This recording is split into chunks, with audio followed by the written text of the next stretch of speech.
2013.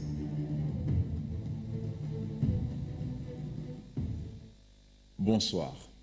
Le président de la République, Idriss Déby Itno, a regagné N'Djamena cet après-midi.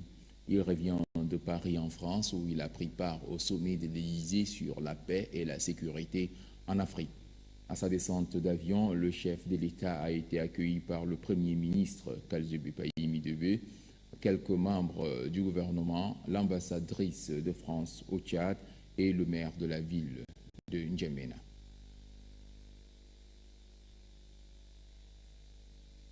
Le sommet de l'Élysée sur la paix et la sécurité a été marqué par la tenue hier d'un mini-sommet consacré à la RCA, la République centrafricaine qui, comme vous le savez, traverse une période trouble. À la sortie de cette rencontre, le chef de l'État, le président de la République, Idriss Déby Itno, a répondu aux questions de la presse. Suivez. Une réunion sur la Centrafrique. La France a déjà été engagée et s'engage à avoir 1600 hommes sur le terrain. Est-ce que la FOMAC, qui a 2500 hommes, va renforcer son effectif sur place et va déployer des moyens? Bien, il faut savoir que la crise de la République centrafricaine date de 1994. 1994, date à laquelle il y a eu la première mutinerie. Depuis 1994, la CEMAC a été au chevet de la RCA. La CEMAC a soutenu sur tous les plans de la République centrafricaine l'ensemble des régimes qui se sont succédés, de Faim Patassé, Bozizé, par des forces de la CEMAC et après par les forces de l'Afrique centrale. Nous n'avons ni lésiné sur les moyens financiers ni sur les moyens matériels, nous seuls, sans la contribution d'aucune. Aujourd'hui, nous sommes heureux de constater que le pays qui était hier oublié par la communauté internationale, sous quelque forme que ce soit, aujourd'hui la RCA est sous les lèvres de tout le monde et toute la communauté internationale qui attire donc dans ce malheur, en fait, disons tout le monde. Cette initiative du président François Hollande de réunir une réunion sur la République centrafricaine est vraiment à saluer et nous avons salué. Il faut savoir que les 1600 soldats français sont déjà en République centrafricaine, prêts à être déployés. Certains sont déployés d'après les informations que nous venons d'avoir. Quant à la CAC, nous avons au jour d'aujourd'hui 3500 éléments qui sont sur le terrain. Il est attendu par d'autres pays voisins, en dehors de la CEMAC, que des unités qui vont venir compléter à 6000. Il s'agit maintenant de la prise en charge de ces éléments. Les 3500 vont être pris en charge par l'Union africaine. Il restera, en fait, disons 3000. Nous sommes donc à la recherche de financement complémentaire pour les éléments MISCA qui, des Mycopax, vont basculer le 19 décembre donc, en MISCA, donc sous conduite de l'Union africaine. Évidemment, ces mandats vont bénéficier d'une résolution robuste des Nations Unies qui permettent donc d'agir sur le terrain rapidement aux côtés des forces françaises qui sont déjà déployées. Le mandat est tombé il n'y a pas longtemps, donc nos forces sont sur place. Donc il y a du travail à faire. C'est ce que nous avions. En matière de financement, est-ce qu'il y a des promesses? Il y a des promesses en matière de financement de l'Union européenne autour de 20 millions d'euros dans le cadre humanitaire et 50 millions d'euros pour les forces, disons, de la MISCA. Maintenant, il reste, ce n'est pas suffisant. Il faut déployer une administration centrafricaine sur l'ensemble des 14 préfectures du pays, parce qu'il n'y a pas d'administration. Si nous devrions aller aux élections, il faut aller aux élections le plus rapidement possible. Mais il faut d'abord sécuriser le pays, remettre de l'ordre, n'est-ce pas, sécuriser les populations, régler l'ensemble des questions humanitaires qui se posent aujourd'hui avec acuité, et régler maintenant, par la faute de certains médias, en fait, disons, il faut reconnaître que le pays, pour la première fois de son histoire, est en train de basculer vers une guerre religieuse. Il faut faire très attention. Il faut faire très attention. Cette affaire n'est pas bonne. Donc je souhaite que ceux qui en parlent beaucoup, des musulmans chrétiens, qu'ils temporisent de cela, parce que c'est ça aussi qui a été à l'origine, il faut vous rappeler, en 1994, du génocide en Rwanda. C'était le président de la République, Idriss Déby Itno, à sa sortie de la rencontre consacrée à la République centrafricaine. Par rapport à sa nomination au poste de Premier ministre, Kalzebe Payimi Debe continue de recevoir des messages de félicitations. Plusieurs leaders communautaires, chacun à la tête d'une forte délégation, se sont rendus à son domicile pour lui transmettre leurs félicitations et saluer ainsi l'acte posé par le chef de l'État. Les temps forts avec Ramadei Hassan.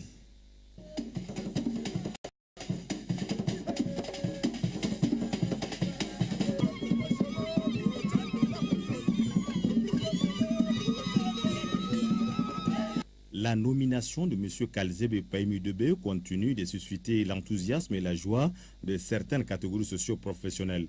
La Fédération des bouchers du Logone occidental, conduite par son président Ramadan Kachala, a tenu à faire le déplacement de N'Djamena pour dire merci au président de la République, Idriss Déby Itno, pour le choix porté sur la modeste personne de ses commis de l'État. Le président de la Fédération des bouchers du Logone occidental a rappelé que le bref passage de Kalzebe à la tête de la Coton-Tchad a redonné confiance aux populations. Les actes qu'il a posés ont permis de sauver la Coton-Tchad qui avait du plomb dans l'aile à cause de sa gestion calamiteuse. Des objets d'art constitués d'un éléphant et d'un chameau ont été offerts en guise de cadeau au Premier ministre. Dans sa réponse, le Premier ministre Kalzebe Payimi Debe, très ému et très honoré par cette marque de confiance, il leur a promis qu'il transmettra leur message à la plus haute autorité avant de souligner qu'il sera à leur écoute. Même son du cloche du côté de la communauté Haoussa qui est venu témoigner sa solidarité au chef du gouvernement. Elle a réaffirmé que désormais, tous les enfants du Grand Mayoukobi regarderont dans la même direction pour l'émergence de leur région. Abondant aussi dans le même sens, les cadres du département de la Kabia ont également réitéré leur encouragement au chef du gouvernement.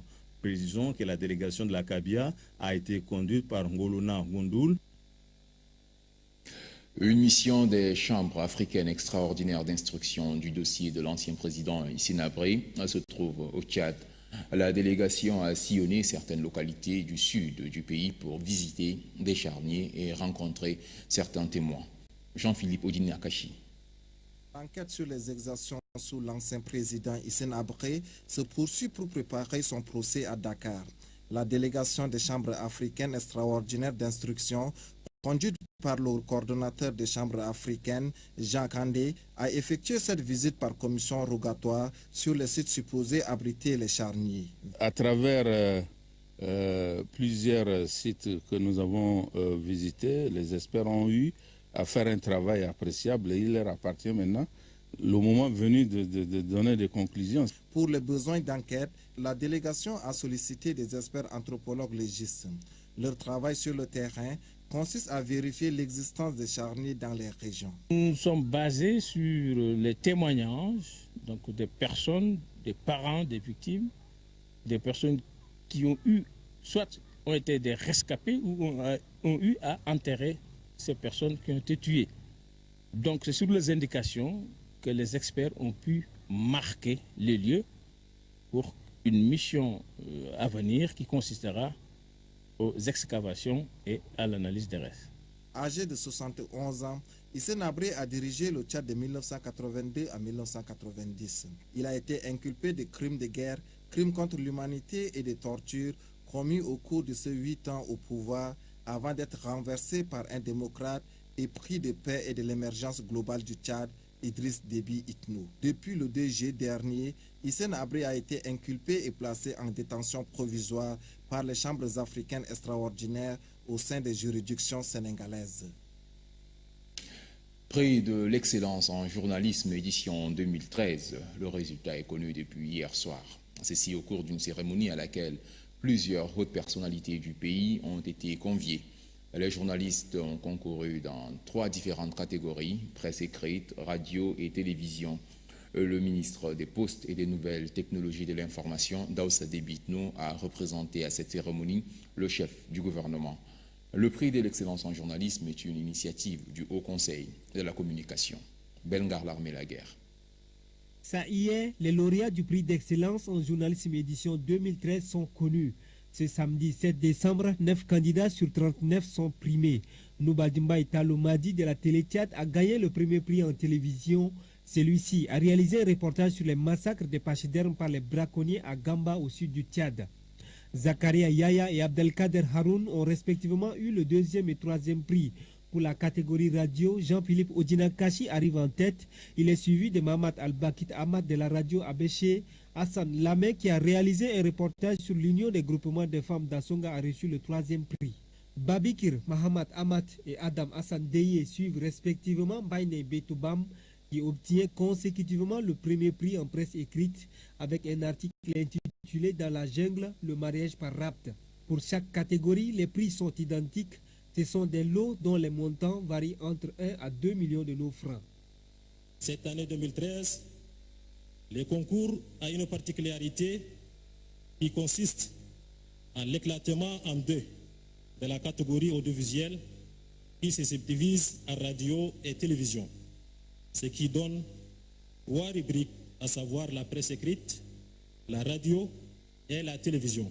Cette initiative du Haut Conseil de la communication vise non seulement à valoriser et promouvoir le métier du journalisme, mais à distinguer les meilleures œuvres journalistiques et à encourager les jeunes talents. Lors de la célébration de l'édition 2012 du prix de l'excellence en journalisme, nous exprimions la satisfaction que nous éprouvions au niveau du Haut Conseil de la communication en tant qu'organe régulateur des progrès accomplis par la presse tchadienne ces derniers temps.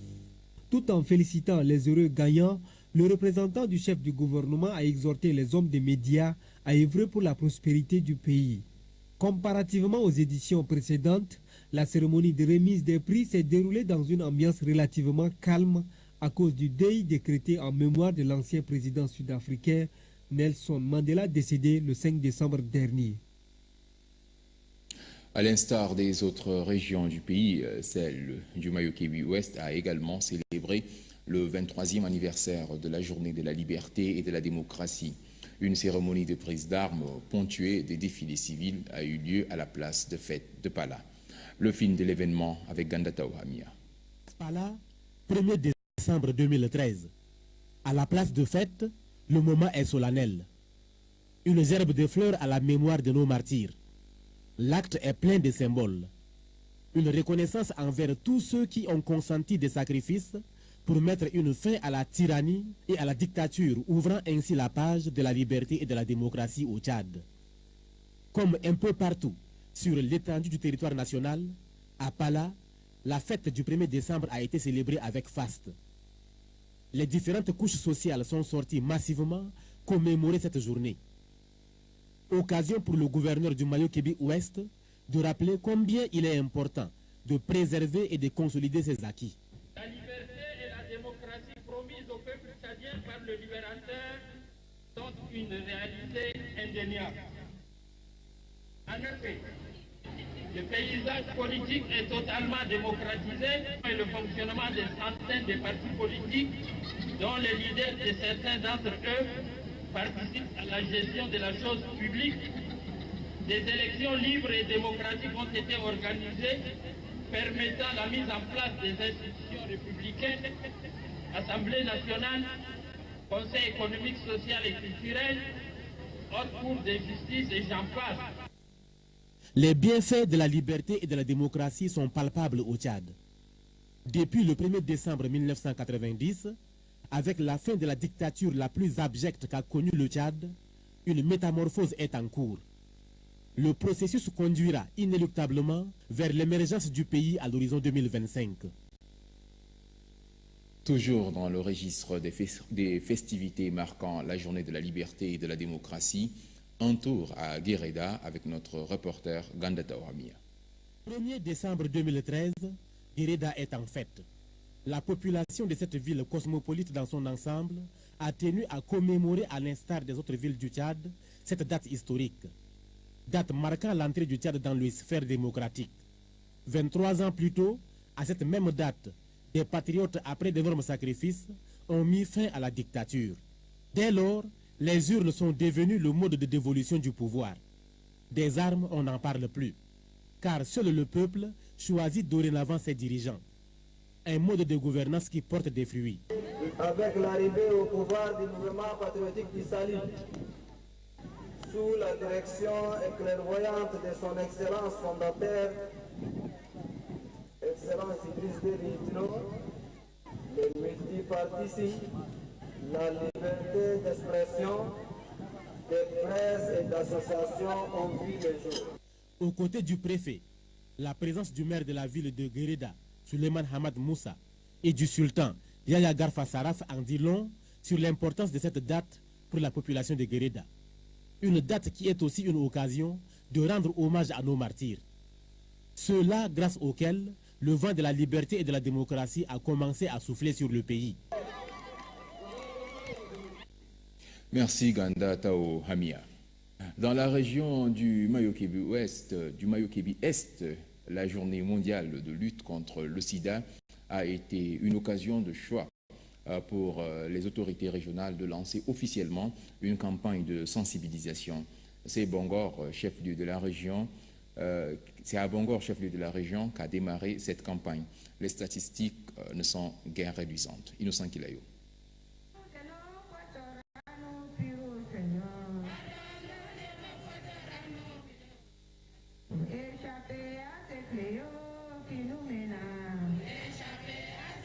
Dans le Mayo-Kébi Est et plus particulièrement à Bangor, le VIH-Sida ne cesse de faire des victimes.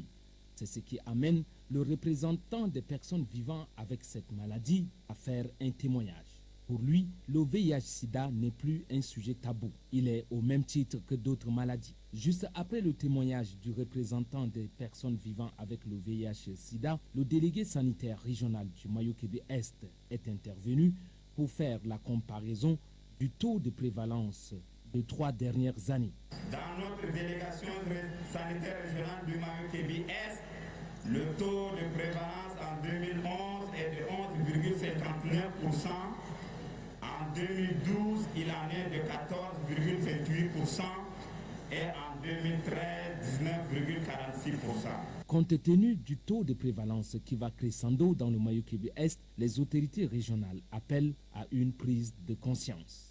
Le président de la République en personne a demandé que les innovations en termes de stratégie et d'approche soient introduites dans le plan stratégique national 2012-2015 qui a été adopté en 2012 pour plus d'impact dans les actions en faveur de la lutte contre le sida. Il est prévu des campagnes de sensibilisation à travers toute la région. Cette campagne de sensibilisation permettra aux autorités régionales d'inverser la tendance actuelle. L'Association tchadienne de la santé publique a organisé une conférence débat sur le paludisme. Les élèves du lycée Félix Eboué ont été conviés à ce débat. Les modes de transmission et de prévention ont constitué les points forts des discussions. Anastasie Bissi. Le paludisme constitue un réel problème de santé. Et pour lutter efficacement contre cette maladie, la société civile multiplie les campagnes de sensibilisation. Les responsables de l'Association tchadienne de santé publique se sont entretenus avec les élèves du lycée Félix Eboué. Au centre des discussions, les modes de contamination et de prévention. Les sujets les plus exposés au paludisme sont les enfants, les femmes enceintes et les personnes vivant avec le VIH-Sida. Ils se manifestent donc par plusieurs signes cliniques. Nous avons 2 sortes de palud. Il y a le paludisme simple et le paludisme grave. Pour le paludisme simple, c'est des signes comme la fièvre, les maux de tête, les nausées, les vomissements. Mais si la personne traîne, ne vient pas à l'hôpital, traîne, il peut faire le paludisme grave. Donc le paludisme grave qui donne des convulsions, l'hépatomégalie, différents signes qu'on appelle ici au Tchad, on attribue aux sorciers. Le secrétaire général de l'Association tchadienne de santé publique, Commandégal Lazare, de relever que le paludisme peut être évité par l'utilisation des moustiquaires imprégnés. Il en est de même de l'évacuation des ordures et eaux usées des concessions. Il convie les participants à relayer le message dans leurs milieux respectifs afin de contrecarrer ce fléau. Les conférenciers indiquent également qu'une personne meurt dans le monde chaque minute à cause du paludisme. Ici au Tchad, il constitue la première cause de morbidité. Dans nos éditions de la veille, nous vous avions fait vivre la cérémonie d'ouverture des travaux du 6e congrès international de la femme africaine qui s'est déroulé du 27 novembre au 2 décembre à Abidjan, en Côte d'Ivoire. En marge de ce congrès qui a regroupé un grand nombre de femmes africaines venues des 4 coins du globe, plusieurs formations ont été organisées à l'endroit des congressistes. Adoumbe Hortense. À l'issue des travaux, la palme de l'excellence féminine d'Africa Femmes Performantes pour l'année 2013 a été décernée à quelques personnalités, palme d'excellence, qui a une histoire. J'ai eu à Berlin, au sommet global des femmes, j'avais participé à ce sommet en 2007 et il y avait un parterre de 1000 femmes à peu près et le thème c'était le rapport des 200 femmes les plus puissantes d'Europe. Il y avait une poignée de femmes africaines, notamment une femme guinéenne, qui était assez frustrée. Elle s'est levée, elle a dit, c'est vrai, vous nous présentez la liste des 200 femmes les plus puissantes d'Europe, mais pourquoi vous ne venez pas le faire en Afrique? Et Irène Natividad, la dame qui organise le sommet, a dit, je ne vais pas quitter l'Europe pour les États-Unis pour venir en Afrique et pour organiser les 200 femmes les plus puissantes d'Afrique. Alors nous avons reçu ça comme un coup de poignard. Ce sont 18 femmes et hommes, chacun exceptionnel dans un domaine, a reçu la palme de l'excellence d'Africa Femmes Performantes pour l'année 2013. Parmi ces personnalités, il y a une Tchadienne, Madame Halime Assadia Ali, directrice de la télévision tchadienne. Elle a reçu sa palme des mains de Madame Anne Désirée Ouloto, ministre de la Solidarité, de la Famille, de la Femme et de l'Enfant de Côte d'Ivoire, en présence de la présidente internationale de l'AFP, Patricia Seke, et du professeur André Dan, président du groupe Challenge France. Après avoir célébré l'excellence féminine, les femmes performantes d'Afrique se sont donné rendez-vous en mars 2014 en République centrafricaine pour lancer la Banque des femmes. C'était là Adoumbe Hortense en reportage sur la remise des palmes par l'organisation Femmes Performantes d'Afrique. Les étudiants arabophones ont animé une conférence débat au Centre Al-Mouna autour d'une question d'actualité, l'application du bilinguisme au Tchad. Quelle est la place de l'arabe dans notre société? Marale Joséphine.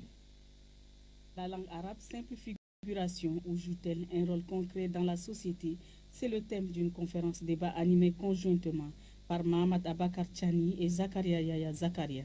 Un thème évocateur qui interpelle l'ensemble des Tchadiens sur la place et le rôle de cette langue inscrite dans la Constitution en tant que deuxième langue nationale. En effet, l'application intégrale du bilinguisme tarde à se concrétiser sur le terrain selon les intervenants. Les textes officiels n'étant pas rédigés dans les deux langues, l'arabe en prend un coup, affirment les conférenciers. À ces difficultés s'ajoute la problématique de l'authentification des diplômes en arabe. Ces préoccupations ont suscité des réactions de la part des participants. Les conférenciers invitent les plus hautes autorités à s'impliquer davantage dans la promotion de la langue arabe au Tchad. Course hippique à présent. La saison 2013-2014 a été lancée officiellement hier à Dourbali. Katnouba Théophile.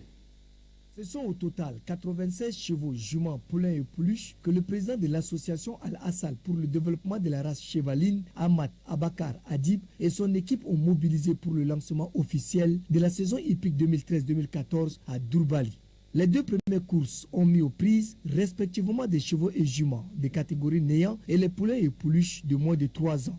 Ces courses s'étendent sur la distance de 1200 mètres chacune et un prix de 100 000 francs. Pour la première course, ce sont les trotteurs Dreamliner de Brahim Ramzi, Madame Bilgoni de Idriss Ahmed Idriss et Sabrine Kibesha de Malik Diawara qui ont gagné dans l'ordre de 60 000 francs et un trophée 25 000 francs et 15 000 francs CFA. Pareil pour les 3 meilleurs chevaux de la deuxième course, à savoir Tchad Galop de Saleh Hamid Adoum, Al Hilali Junior de Ahmad Abakar Adib et Faris Dogo de Youssouf Issa. Les 3e et 4e courses ont regroupé 33 chevaux de la catégorie 2e et 3e. Ces deux courses s'étendent sur la distance de 1500 mètres. Pour la 3e course, ce sont les chevaux FIFA de Chou Kebir, Zaki de Hamid Ali et National de Mamat Zen Wachili qui s'étaillent les meilleures parts, avec respectivement 90 000 francs plus un trophée, 37 500 francs et 22 500. Puis les juments Rihanna de Inyas Amin, Reine de Chaba de Abakar Adib, Zen Dogo de Yaya Moulimi qui ont enlevé de haute lutte la 4e course. La 5e course qui a mis aux prises les trotteurs de la catégorie race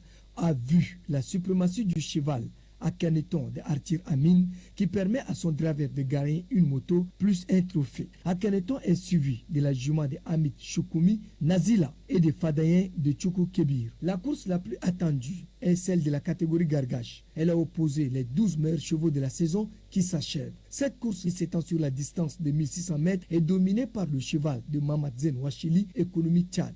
Il est talonné des satellites de Abakar Ali Diker et de Almana 2 de Korom Ami. Les drivers de 3 chevaux gagnent dans l'ordre une moto et un trophée, 62 500 francs et 37 500 francs. Le président de l'association pour l'encouragement et l'amélioration des races de chevaux au Tchad, Abdoulaye Lamana, s'est dit satisfait de l'organisation.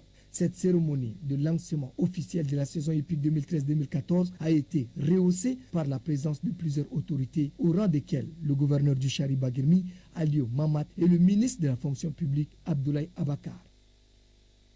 Nous venons d'apprendre à l'instant l'arrivée du président sénégalais Macky Sall. Macky Sall se trouve à N'Djamena depuis quelques minutes. Il est là au Tchad dans le cadre d'une visite de travail et de coopération.